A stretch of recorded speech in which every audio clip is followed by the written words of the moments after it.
And thanks for joining us on the BRO Girls here. During your busy EYECON weekend, how are you enjoying all the fun and the attention the fans are giving you? I love it. I must say I find it it's challenging because it's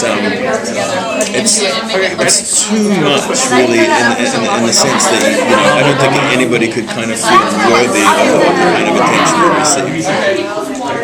I don't think that's the case. Everybody loves you. They're ready to see you back on screen. I know, but I'm just an actor on a television show. Do you know what I mean? And that sounds like a kind of a play at humility, but it's not. I never really sort of understand that stuff.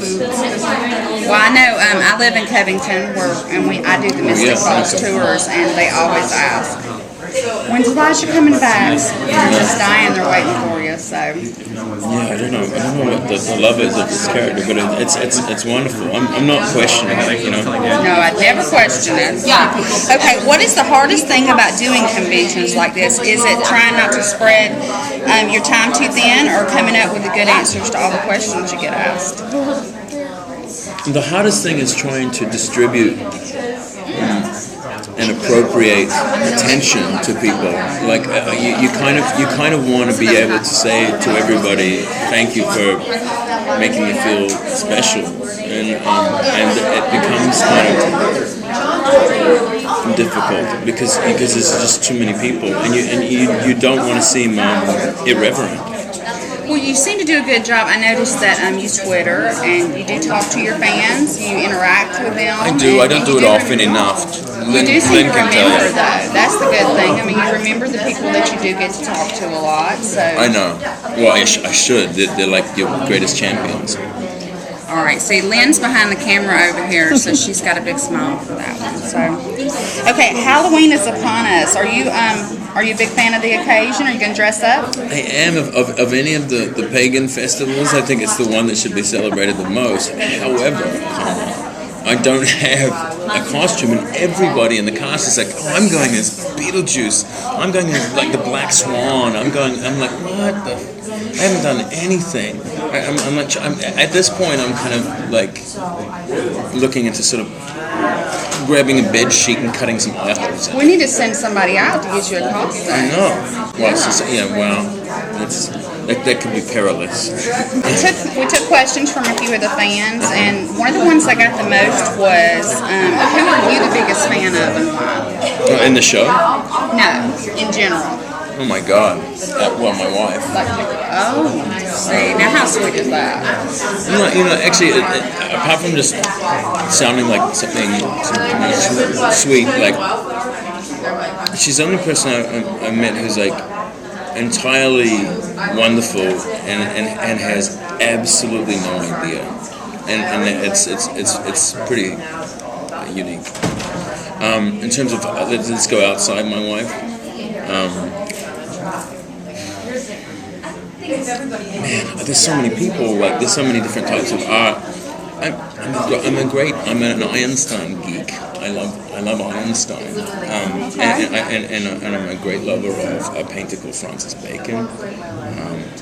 I love, I always feel like every art outside of acting is a greater art in my opinion. I know it sounds terrible, but like, there's several actors that I think are great, but I don't really look at acting as something like, oh my God, are those people I admire. I admire several filmmakers. There's some guys who blow me away. A guy called Mark Anderson is a Swedish guy that I love. And there's a guy called Gaspar Noé, he's a French filmmaker. And Terrence Malick, just my Tree of Life. You guys remember? See Tree of Life? The Brad Pitt. I mean, he's a hero of mine. I mean, like the filmmakers, not really actors. Who else do I love? I mean, painters, like Matisse or Picasso, or I don't, those are the guys that I look at and just sort of admire, not just how like awesome they were, but often how prolific they were. Or I like Jung, Carl Jung. It sounds like I'm trying to make myself sound intelligent here, but truthfully, these are people that I look at their body of work and what they contributed. Like people who made a massive contribution to those are the people that I like.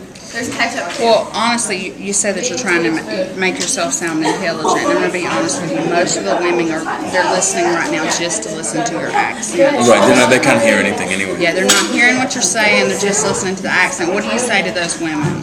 I say, taken. give me a cereal box, and I'll just read the back of it, and let's just go through it. I'll read the ingredients. No, I mean, I don't know. I'm just different. Like when I go to New Zealand, believe me, women are not enchanted by this at all. So.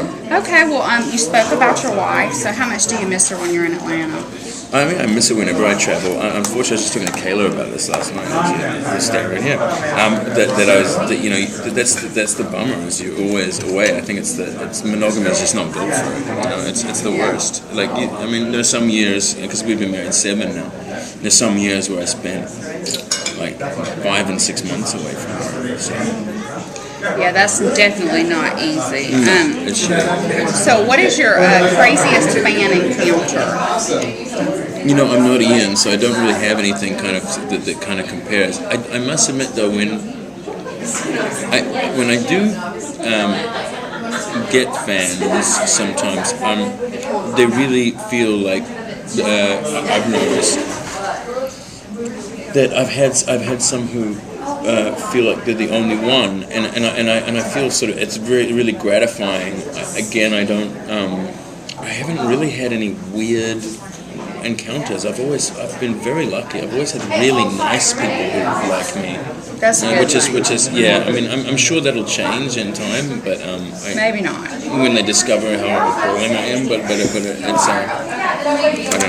I haven't really had any crazy fan encounters. I've been given I've been made some lewd propositions, I would say. Like really, like yeah. Hey, what do you? No, and it's like, well, I'm married. I mean, last night I had some, like while we were out by the pool, like some women were like, what are you doing later on? Well, and they're like, where is she? She's not here. I was like, that's not really what